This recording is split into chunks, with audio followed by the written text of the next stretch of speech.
ఎన్విశేషరావు. కేంద్ర ప్రభుత్వం తీసుకున్నటువంటి కీలక నిర్ణయం జీఎస్టీ. గతంలో 4 స్లాబులు ఉన్నటువంటి జీఎస్టీని 2 స్లాబులకి తీసుకొచ్చారు.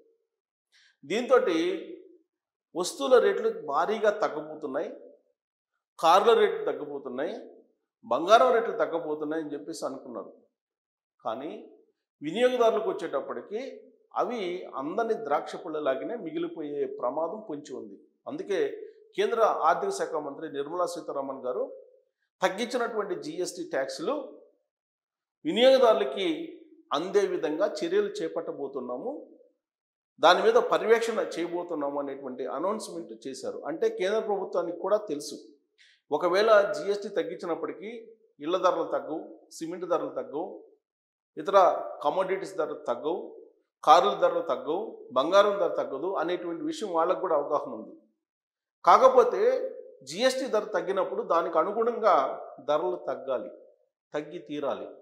కానీ వ్యాపారులు, కంపెనీలు, కార్పొరేట్లు వీళ్ళు తగ్గించినటువంటి ట్యాక్స్ ఏదైతే ఉందో ఆ పోర్షన్ని వాళ్ళ వస్తువులకి రేట్లు పెంచుకునేటువంటి ప్రమాదం పొంచి ఉంది. దీని మీద కేంద్ర ప్రభుత్వం కనుక నిఘా పెట్టకపోతే ధరలు తగ్గవు.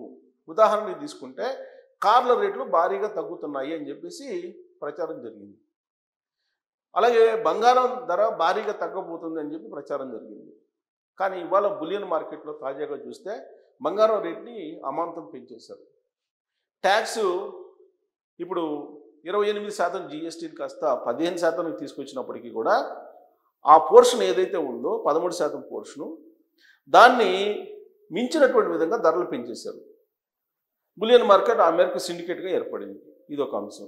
ఇక కార్లు వచ్చేటప్పటికి 22వ తారీఖు నుంచి తగ్గినటువంటి జీఎస్టీల ప్రకారం కార్లు అమ్మాలి, విక్రయం జరపాలి.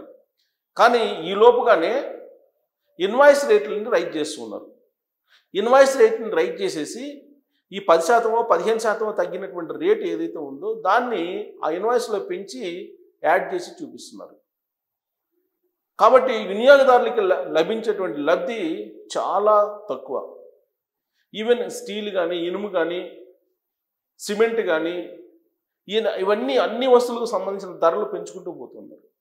ఒకవేళ 10% లేదా 15% ఇవ్వాల్సినటువంటి జీఎస్టీ పోర్షన్ని ఒక 10% వాళ్ళు తీసేసుకుని 5% వినియోగదారులకు ఇస్తున్నారు. అంతే తప్ప తగ్గించినటువంటి ధరను పూర్తి స్థాయిలో వినియోగదారులకు అందజేయటం లేదు, అందజేసిన పరిస్థితి కూడా లేదు. ఇప్పటికే వ్యాపారులు కానీ, కార్పొరేట్ సంస్థలు కానీ వాటి వస్తువుల యొక్క ధరలను పెంచుకుంటూ పోతున్నారు. దీని మీద ప్రత్యేకమైనటువంటి నిఘాను కనుక పెట్టకపోతే కేంద్ర ప్రభుత్వం ఏ ఉద్దేశంతో అయితే జీఎస్టీని 2 స్లాబ్ల కింద చేసిందో ఆ ఉద్దేశం నెరవేరేటువంటి పరిస్థితి కనిపించట్లేదు. తగ్గించినటువంటి ఈ ట్యాక్స్లు అవి కార్పొరేట్లకు, వ్యాపారులకు వెళ్ళేటువంటి అవకాశం ఉంది, వాళ్ళ లాభాలు పెరిగేటువంటి అవకాశం ఉంది, వినియోగదారులకి ఉపయోగపడే పరిస్థితి కనిపించట్లేదు. ఉదాహరణకు జీఎస్టీ తగ్గిన తర్వాత, జీఎస్టీ స్లాబులని 2 చేసిన తర్వాత కార్ల రేట్లు ఎలా ఉంటాయి అనేది అనేక పేపర్లు అంచనాలు వేశాయి. సో పేపర్లో జీఎస్టీకి సంబంధించి, తగ్గింపుకు సంబంధించి అనేక న్యూస్ వస్తూ ఉన్నాయి గత 2 రోజుల నుంచి కూడా. కారణం ఏంటంటే జీఎస్టీ తగ్గించారు కాబట్టి అందరికీ బెనిఫిట్ కలుగుతుంది అనేటువంటి ఉద్దేశంతో జీఎస్టీ మార్పే కారణం కార్ల ధరలు తగ్గే అవకాశం ఉంది. ఎంత తగ్గుతుంది? మొత్తం పన్ను ఇక్కడ చూడండి, మోడలు ప్రస్తుతం జీఎస్టీ ఎంత, గతంలో ఎంత. ఇక్కడ మారుతి వ్యాగనార్కి 18% ఉండేది జీఎస్టీ, ఇప్పుడు 18% తగ్గించారు. గతంలో ఎంత ఉంది? 29% ఉంది. అంటే 28% GST plus cess, compensation cess 1%, వెరసి 29% ఉండేది. ఈ 29% కాస్త 18% తగ్గించారు ఇప్పుడు. మరి ఈ 18% అంటే 29% నుంచి 18% తగ్గించారంటే దాదాపు 11% రావాలి. ఏది బెనిఫిట్ రావాలి? 11% బెనిఫిట్ ఇస్తారా లేదని చూడాలి. ఇక టాటా పంచి అది అంతే. హుందాయ్ క్రెటా ఇదైతే ఇప్పుడు 40 పెట్రోల్ది 45% ఉంది ప్రజెంటు, 28% జీఎస్టీ ప్లస్ సెస్ 17%, వెరసి 45% ఉంది. ఈ 45% కాస్త 40% అంటే 5% తగ్గింది. మారుతి ఎర్టిగా 45% ఉంది, ఇప్పుడు 40%కి వచ్చింది. మారుతి బ్రెజా 45% ఉంది, 40% అంటే 5% తగ్గింది. కొన్నిటికేమో 11%.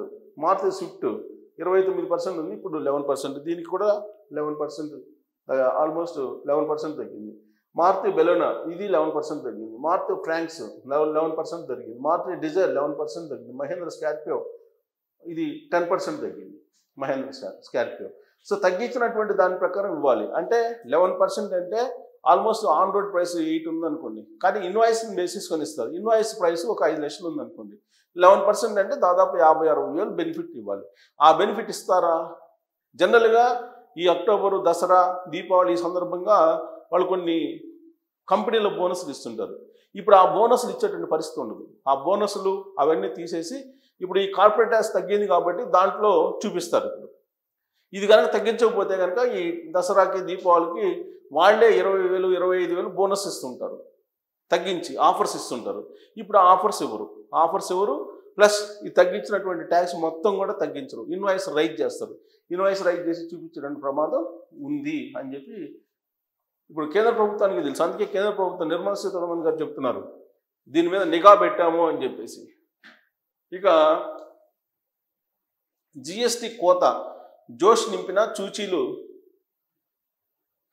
ఇక లాభం లేదు, లాభాలు పరిమితమే అని చెప్పారు. జిఎస్టీ కనుక పెంచితే బిజినెస్లు పెరిగిపోతాయి, అలాగే ఆ సంపద కూడా పెరుగుతుందని చెప్పేసి అనుకున్నారు. కానీ షేర్లు, జిఎస్టీ ఆధారిత రంగాల షేర్లు రాణింపు కొంతమేరకు రాణించాయని చెప్పి చెప్తున్నారు. సో వాస్తవంగా ప్రభుత్వం ఏం చేసింది, జిఎస్టీలు తగ్గించిందండి. ఇప్పుడు ఒక సింపుల్ ఫిగర్ మీకు చెప్తాను. ఏంటంటే నరేంద్ర మోడీ గారు అధికారంలోకి వచ్చే నాటికి భారతదేశం యొక్క రెవెన్యూ దాదాపుగా 6 లక్షల కోట్లు. రెవెన్యూ నేను అనేది బడ్జెట్ కాదు, రెవెన్యూ వచ్చేసి 6 లక్షల కోట్లు. ఇప్పుడు 2014 నాటికి ఆయన ప్రధానమంత్రి అయిన తర్వాత, ఇప్పుడు 2025, ఇప్పుడు ఎంత తెలుసా, 30 లక్షల కోట్లు రెవెన్యూ. 30 లక్షల కోట్ల రెవెన్యూ ఉంది ఇప్పుడు ప్రజెంట్. అంటే ఆల్మోస్ట్ ఎన్ని రెట్లు పెరిగింది, 5 రెట్లు పెరిగింది. 500 టైమ్స్ అబోవ్ పెరిగింది ఇన్కమ్. సో ఇన్కమ్ పెంచారు, 500 టైం పెంచారు. ఎలా? జిఎస్టీ రూపంలో ఇప్పటి వరకు ఈ 10-11 సంవత్సరాల్లో భారతదేశ ప్రజల నుంచి 6 లక్షల కోట్లు కాస్త 30 లక్షల కోట్లకు వచ్చేలాగా చేశారు రెవెన్యూ. ఇప్పుడు 30 లక్షల కోట్ల రూపాయలు వస్తుంది. అయితే ఇంత లాభాలు వస్తున్నప్పటికీ భారతదేశం యొక్క అప్పు ఎంత ఉందో తెలుసా, 200 లక్షల కోట్లు ఉంది. 200 లక్షల కోట్లు ఉంది ప్రజెంట్ భారతదేశం యొక్క అప్పు, కేవలం భారతదేశాన్ని ప్లస్ రాష్ట్రాలు కూడా కలుపుకుంటే ఇంకొక 90,000 కోట్లు ఉంది. 90,000 కోట్లు ఉంది. వెరసి సుమారుగా 300 లక్షల కోట్లు 300 లక్షల కోట్లు అప్పు ఉంది ఇది భారతదేశానికి. సో ఇది గత 10 సంవత్సరాల నుంచి ఫిగరు. ఇది 6 లక్షలు 30 లక్షలు రెవెన్యూ, 30 లక్షల కోట్ల రూపాయల రెవెన్యూ తీసుకొచ్చారు. ఇప్పుడు ఇదంతా కూడా వసూలు చేశారు ఇప్పటి వరకు జనాల దగ్గర. ఇప్పుడు తగ్గిస్తామని చెప్పి తగ్గించారు జిఎస్టీని. సో జిఎస్టీని తగ్గించినా కానీ అదేమన్నా వినియోగదారులకు వస్తుందా అని అంటే అది వచ్చేటువంటి పరిస్థితి లేదు. కాబట్టి కేంద్ర ప్రభుత్వం నిఘాలు పెడుతుంది. ఇదంతా వ్యాపారులకి. ఇప్పుడు మీకు కార్పొరేట్ వే ఆఫ్స్ అంటే బ్యాంక్ రుణాలని నిరర్ధక ఆస్తులు లేదంటే వే ఆఫ్ కింద దాదాపు 5 లక్షల కోట్లు ప్రతి ఏడాది సరాసరిన చేసేసారు. ఇప్పుడు భారత ప్రభుత్వం నష్టాల్లో ఉంది, దాదాపు 200 లక్షల కోట్ల రూపాయల అప్పుల్లో ఉంది. మరి రెవెన్యూలు అయితే పెరిగాయి. ఇప్పుడేమో దీన్ని జిఎస్టీని తగ్గించారు. ఇది వినియోగదారులకు ఉపయోగపడుతుందా లేదంటే వ్యాపారులను బతికించడానికి ఇలాంటి కార్యక్రమం చేశారా అనే దాని మీద మీరు కామెంట్ చేస్తూ, ఇప్పుడు కేంద్ర ప్రభుత్వం ఏదైతే జిఎస్టీ బెనిఫిట్స్ ఇచ్చిందో ఈ బెనిఫిట్స్ని యాస్టీస్గా వినియోగదారులకి అందాలి అంటే ఎలాంటి సిస్టమ్ని అమలు చేయాలి అనే దాని మీద మీరు విలువైనటువంటి సమాచారాన్ని ట్రోల్స్ రూపంలో ఇవ్వచ్చు. Thank you.